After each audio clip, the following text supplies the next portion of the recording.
The Philippines files a diplomatic protest against China after the harassment and endangerment of Filipino fisher folk in Escoda Shoal in the West Philippine Sea. Foreign Affairs Secretary Maria Teresa Lazaro confirms to reporters that Manila submitted to the Chinese embassy on Monday, December 15, a démarche on the latest China Coast Guard attack. On December 12, small-scale subsistence fishers aboard around 20 Filipino fishing boats in Escoda were fired with water cannons. Filipino fishers also faced hazardous blocking maneuvers and hostile acts by China Coast Guard vessels, including the deliberate cutting of Filipino fishing boats' anchor lines. According to the Philippine Coast Guard, 3 Filipinos were injured while 2 fishing boats were damaged after the water cannon attack. Malacanang also denounced the water cannon attack of the Chinese Coast Guard on the 20 Filipino fishing boats. In a briefing on Monday, Palace Press Officer Claire Castro echoed the Department of Foreign Affairs statement condemning the incident. She said President Bongbong Marcos also directed the PCG to prioritize the safety of all Filipinos, especially fisherfolk conducting their livelihood in the West Philippine Sea. Marcos also reaffirmed his administration's support for the acquisition of additional Coast Guard vessels so that more assets can be deployed to safeguard the Filipino people. Escoda Shoal is 70 nautical miles from mainland Palawan province and well within the Philippines' 200 nautical miles exclusive economic zone. Security experts consider the shoal as an emerging new flashpoint in the South China Sea as China intensifies its aggression in the body of water, which it claims entirely as its own. Senate President Pro Tempore Panfilo Lacson believes Public Works Secretary Vince Dizon should own the alleged errors in the computation of cost reduction on the agency's 10,000 infrastructure projects next year. When the Senate was deliberating on the proposed 2026 national budget, Lacson recalls that Dizon was what he describes as emphatic in reducing the Department of Public Works and Highways budget by 25%.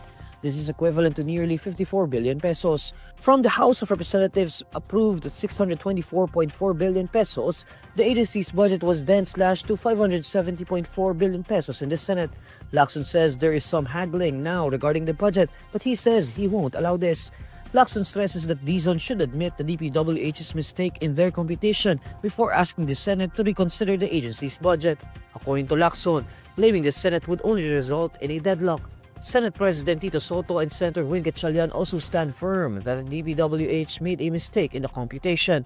As head of the Senate contingent in the BICAM, Gatchalian insists that the 45 billion peso cut in the DPWH infrastructure projects was based on the adjustment factors that the agency provided the upper chamber. Gatchalian maintains that their application of the adjustment factors as suggested by the DPWH was correct. During the BICAM discussions on Sunday, December 14, Dizon made a presentation raising concerns about the Senate's allegedly incorrect computations of cost reduction for over 10,000 infrastructure projects in 2026. The third day of BICAM talks was postponed amid the looming question of how to address discrepancies in the DPWH's budget. Gatchalian said they plan to resume the BICAM meeting on Tuesday, December 16. The Department of Health is proposing a special provision to its medical assistants to indigent and financially incapacitated patients program that will allocate 80% of its budget to the zero balance billing policy implemented in local hospitals. Cardinal Pablo Virgilio David earlier criticized the program as a form of health pork barrel. David noted that politicians will still be in control of who gets the assistance, how much, and when. David's remark comes after the Bicameral Conference Committee raised next year's budget for the Medical Assistance to Indigent and Financially Incapacitated Patients program to 51 billion pesos. The Senate had earlier reduced it to 29 billion pesos. In a statement, the DOH expressed support for a Senate amendment in the General Appropriations Bill. This will introduce the expansion of the zero balance billing program in hospitals run by local government units. Malacanang also says the additional funding for the Medical Assistance to Indigent and Financially Incapacitated Patients program will be used for the zero balance billing program. The palace adds that President Bongbong Marcos is not keen on vetoing the fund increase.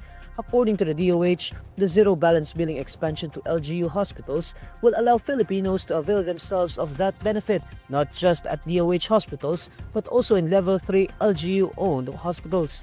But health reform advocate Dr. Tony Liachon warns that the medical assistance to indigent and financially incapacitated patients program was undermining Filipinos' legally mandated right to universal health care. He says the guarantee letter system requires political endorsements, turning what should be a universal entitlement into a politically mediated privilege.